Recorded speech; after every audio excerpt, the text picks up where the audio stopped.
নমস্কার বন্ধুরা, অভিনব স্বাদে শাশুড়ি বৌমার রান্নাঘরে আপনাদের স্বাগত। যেখানে থাকবে আপনাদের জন্য সাবেকি থেকে আধুনিক সমস্ত রকমের রান্নার সম্ভার। তাহলে চলুন শুরু করা যাক আজকের রান্না। বন্ধুরা, আজকে আমরা আবার একটা নতুন রেসিপি নিয়ে চলে এসেছি। আর আজকের রেসিপির নাম আম আমড়ার আচারিয়া ভর্তা। আমরা প্রথমে আমটাকে আর আমড়াটাকে ভালো করে কেটে নিয়েছি, আর তার মধ্যে কিছু লঙ্কাও দিয়ে দিয়েছি। এবার আমরা এটাকে একটা কড়ার মধ্যে দিয়ে দেবো। কড়াটা অবশ্যই সবার আগে গরম করে নিতে হবে খুব ভালো করে। তারপর তার মধ্যে আমরা তেল দেব। তেলটা খুব ভালো করে গরম হয়ে গেলে এর মধ্যে আমরা আম আর আমড়াগুলো মানে সবগুলোই একসাথে দিয়ে দেব। এটাকে এবার ভাজার জন্য আমরা দিয়ে দেবো। আর নিয়ে নেব এর মধ্যে বড় চামচের 1.5 চামচ নুন আর 1 টিস্পুন হলুদ গুঁড়ো। তারপর এটাকে আমরা ভালো করে নেড়ে নেব। খুব ভালো করে নেড়ে নেওয়ার পর আমরা এটাকে চাপা দিয়ে রেখে দেবো ভাজা ভালো করে হওয়ার জন্য। আমড়াটা ভাজা হতে হতে আমরা যে আচারের মশলাটা আছে সেটা এবার বানিয়ে নেব। তো চলুন, সবার আগে আমরা নিয়ে নেব 5 চামচ গোটা ধনে, আর তার সাথে নিয়ে নেব 1 চামচ মেথি। যেহেতু আমাদের কড়াটা গরম, তাই মেথিটা দেবার পর ধনেটা আর মেথিটা আমরা একবার ভালো করে নেড়ে নেব, নাহলে নিচেটা পুড়ে যেতে পারে। এরপর আমরা দিয়ে দেব এর মধ্যে মৌরিটা আমরা 3 চামচ নিয়ে নেব। 3 চামচ মৌরি নেওয়ার পর আমরা এটাকে আবার একটু ভালো করে নাড়িয়ে নেব। আর এরপর দিয়ে দেব 4 চামচ গোটা জিরে। গোটা জিরেটা নেবার পরও আমরা এটাকে একটু ভালো করে নাড়িয়ে নেব, যাতে নিচেতে বসে না যায়। মশলাটাকে ভালো করে নেড়ে নেবার পর আমরা এর মধ্যে আবার দিয়ে দেব 1.5 চামচ জোয়ান, আর তার সাথেই নিয়ে নেব 2 চামচ সর্ষে। অনেকে সর্ষে বেশি দিতে পারেন, তবে আমাদের মনে হয় সর্ষেটা 2 চামচ দেওয়াই বেটার, না হলে একটু তেতকুটে হয়ে যায়। যাই হোক, এবার আমরা এটাকে আবার ভালো করে একটু নাড়িয়ে নেব। আর আমাদের মনে হলো এর মধ্যে হয়তো জোয়ানের পরিমাণটা একটু কম আছে, তাই এর মধ্যে আমরা আরও 1 চামচ জোয়ান দিয়ে দেব। তারপর এটাকে আবার ভালো করে ভেজে নেওয়ার জন্য ভালো করে নাড়িয়ে নেব। মশলাটা যতক্ষণ না ভাজা হচ্ছে আমরা এটা নাড়তে থাকবো। ভালো করে ভাজা হয়ে গেলে একটা খুব সুন্দর গন্ধ উঠবে। যতক্ষণ না সেই গন্ধটা উঠছে, আর আপনারা ভাজা হলে বুঝতেও পারবেন একটু। তো মশলাটা ভাজা হয়ে গেলে এটাকে আমরা একটা পাত্রে ঢেলে দেবো ঠান্ডা করার জন্য। ঠান্ডা করার পরই আমরা এটাকে মিক্সচারে পেস্ট গুঁড়োটা করতে পারবো। তো এটা আমরা ঠান্ডা করার জন্য একটা জায়গাতে ঢেলে দিলাম। এবার এই কড়াটার মধ্যেই আমরা কতগুলো শুকনো লঙ্কা ভেজে নেব। দেখুন, আমরা এই কড়াটার মধ্যেই শুকনো লঙ্কাগুলো দিয়ে দিচ্ছি। এবার শুকনো লঙ্কাগুলো ভেজে নেবার পর আমরা এটাকে ওই মশলার জায়গার মধ্যেই তুলে নেব, যেখানে সমস্ত মশলাগুলো ঠান্ডা করতে দিয়েছিলাম। এবার এটা ঠান্ডা হয়ে গেলে আমরা সবগুলো গুঁড়ো করে নেব। ততক্ষণ আমরা একটা কড়া বসিয়ে দেব, আর সেই কড়ার মধ্যে এবার আমটা, যেটা আমরা তেল দিয়ে নেড়ে নিয়েছিলাম, সেটা আবার দিয়ে দেব। এবার দেখুন কি সুন্দর একটা নরম টেক্সচার তৈরি হয়েছে এর মধ্যে।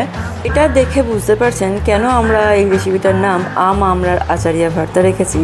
কারণ এটা পুরোই ভর্তার মতো হয়ে গেছে, যেমন বেগুনের ভর্তা হয় ঠিক সেরকমই দেখতে হয়ে গেছে আম আর আমড়াটা মিলে। এবার আমরা মশলাগুলোকে ভালো করে গুঁড়ো করে নেব।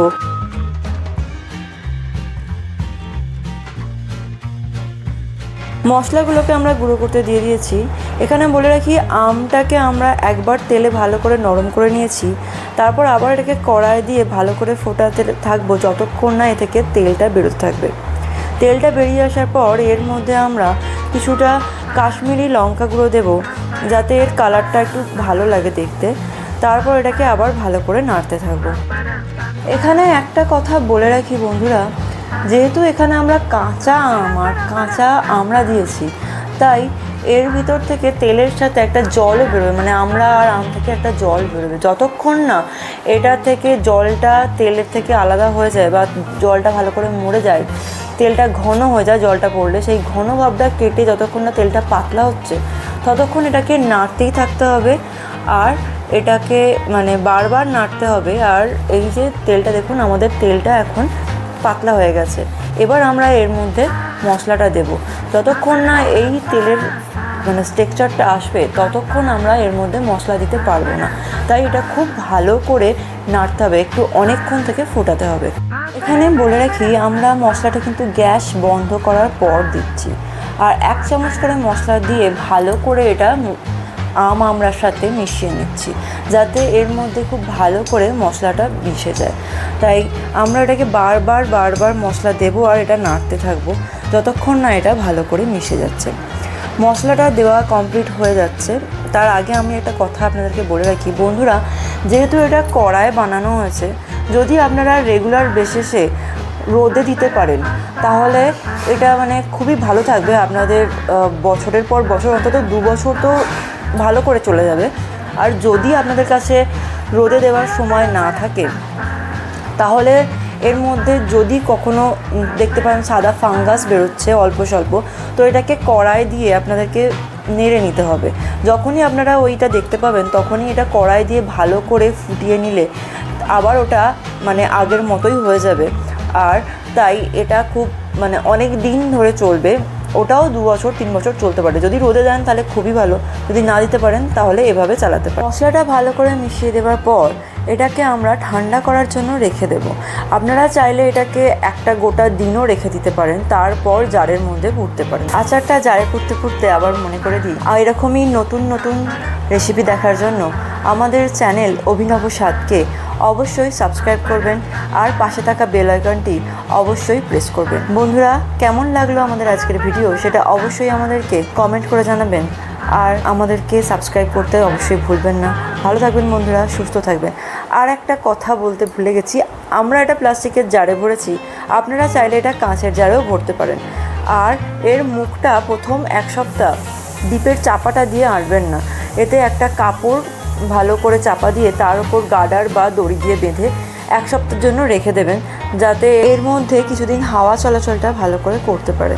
1 সপ্তাহ কেটে গেলে তারপর আপনারা এর মধ্যে চাপা দিতে পারেন, বা যদি রোদে দেন তাহলে এভাবেই মুখে কাপড় দিয়েই চাপা রোদে দিলে আরও ভালো করে এটা থাকবে অনেক দিন। টাটা বন্ধুরা, পরবর্তী পর্বে আবার দেখা হবে। ভালো থাকবেন, সুস্থ থাকবেন।